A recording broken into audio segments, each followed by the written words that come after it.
Bonjour. Ah, c'est moi qui ai dit en premier. Ah, tu sais pas quoi dire. Bon, je vais le faire. Alors aujourd'hui, on va vous faire la petite présentation du van, donc le van tour. Et sur la chaîne de Lucie. Voilà. Voilà, à toi. Non, c'est bon. On coupera. Mais c'est bon, t'as fait la présentation. T'es content? Non, je t'ai cassé ton truc si tu t'y attendais pas. Hein. Salut à tous, je vous retrouve aujourd'hui dans une nouvelle vidéo pour vous faire le van tour. Donc je suis accompagnée de Vivien, mon copain, qui va vous faire les explications. Non, on peut recommencer, ça va pas du tout. Pourquoi?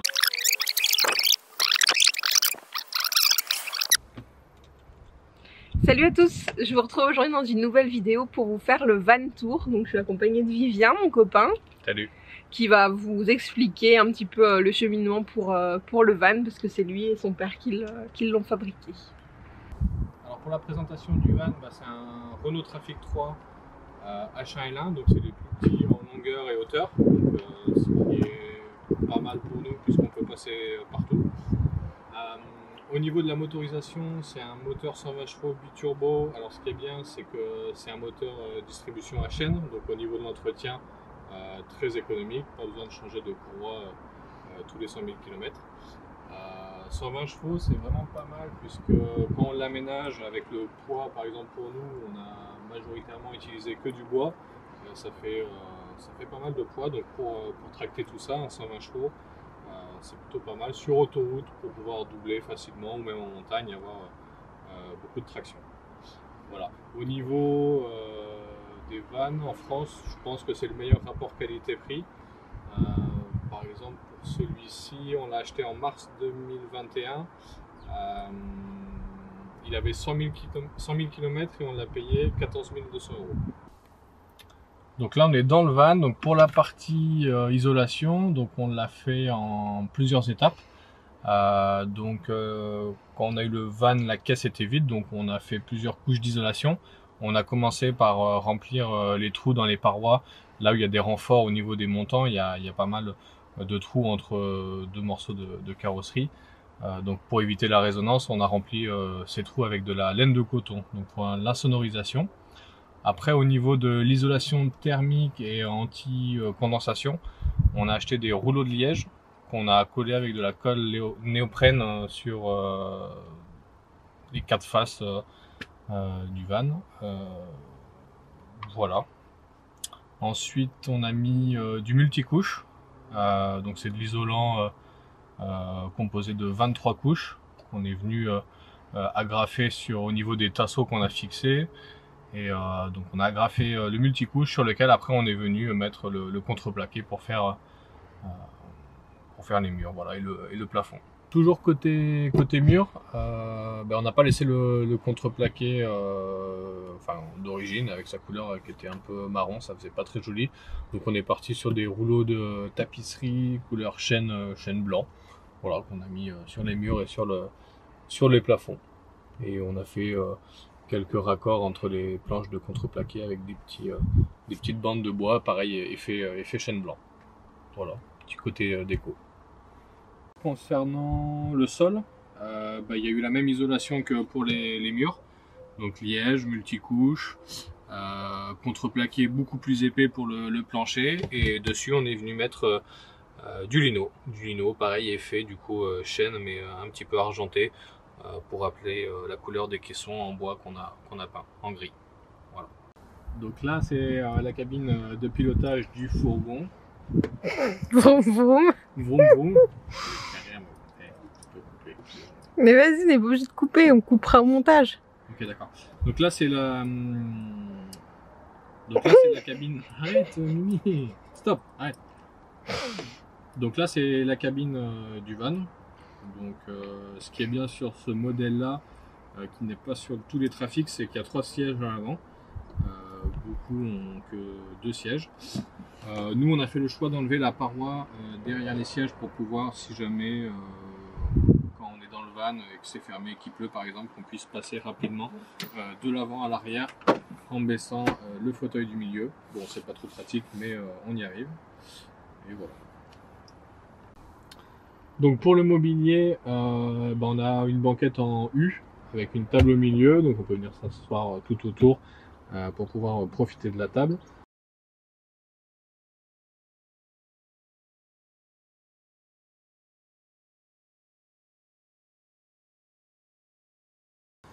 La table, ce module, elle se descend pour se transformer en lit. On vous montrera ça tout à l'heure. Donc sous les banquettes, on a des caissons.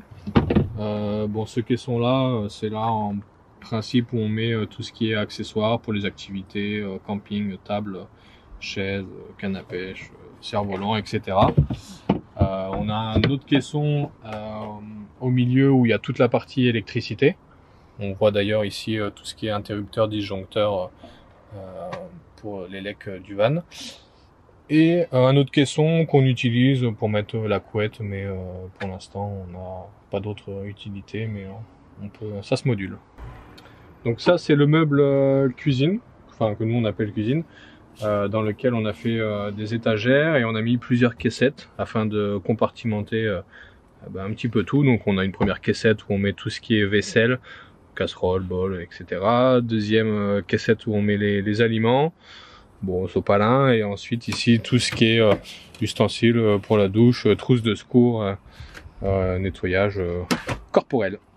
Voilà, en dessous on a pour les nuits froides un petit chauffage au gaz qui utilise des bonbonnes, les mêmes que pour le petit réchaud dedans, qui est un réchaud Décathlon parfait pour faire cuire tous nos aliments à la casserole. La petite bassine pour tout ce qui est vaisselle, et ensuite d'autres accessoires pour le nettoyage, et le bidon d'eau pour l'instant qui est souple, mais à terme on visera peut-être à mettre un évier avec des jerrycans.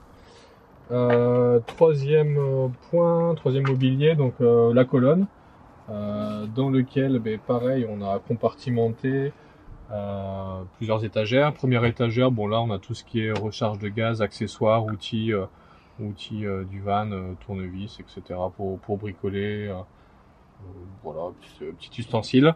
Là c'est là où on met nos habits. On va compartimenter plus tard, on n'a pas encore vu comment organiser ça, mais on utilise nos sacs de voyage dans lesquels sont posés nos vêtements. Et là, on a la glacière qui marche sur du 12 volts. Donc tous les raccords électriques arrivent au fond. Il y en a une partie ici aussi, mais on verra ça plus tard dans une autre partie.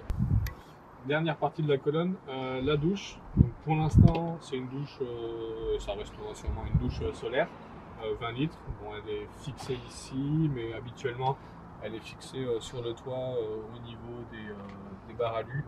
Afin qu'elle prenne le soleil toute la journée et que le soir on ait de l'eau chaude. Voilà, le petit caillebotis en bas pour pas se salir les pieds. Et on a l'habitude d'utiliser une tringle à linge sur laquelle on met un rideau pour l'intimité.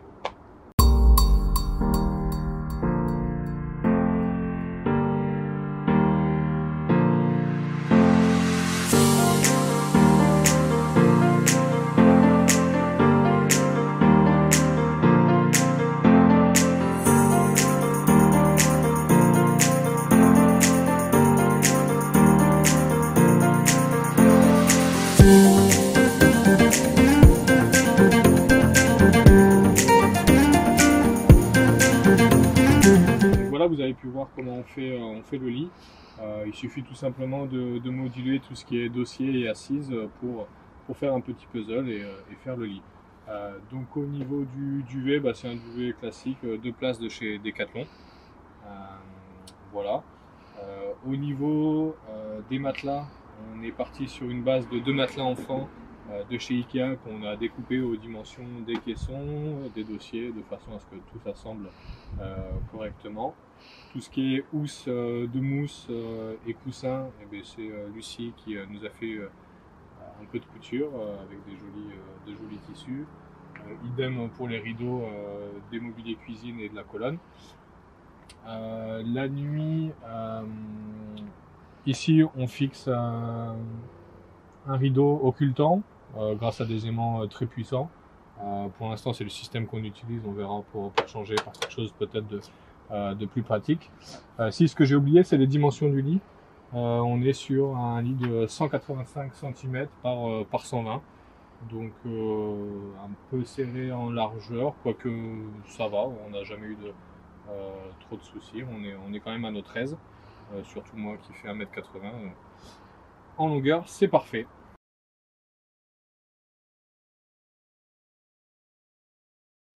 Très important à pas oublier, notre chienne Pixel qui le soir dort ici, donc elle est à son aise.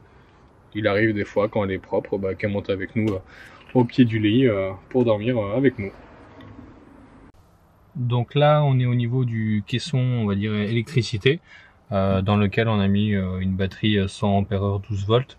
Donc on a le contrôleur de charge sur lequel est connecté les panneaux solaires qui sont sur le toit. Donc c'est des panneaux solaires 215 watts, on vous montrera après, donc qui viennent alimenter cette batterie, sur lequel on a branché tout simplement un disjoncteur qui ensuite alimente plusieurs choses dans le van, dont on vous montrera après, typiquement les ports de recharge USB, des allumes-cigares, les LED au plafonnier, et voilà, pour l'instant c'est tout ce qu'il y a. Donc on a vu l'électricité au niveau du caisson, là au niveau de l'habitacle, enfin du van à l'intérieur, au niveau électricité, on a un interrupteur qui sert à allumer les LED au plafonnier, donc on en a mis seulement deux qui sont largement, les LED sont largement suffisantes, donc une ici, une au-dessus.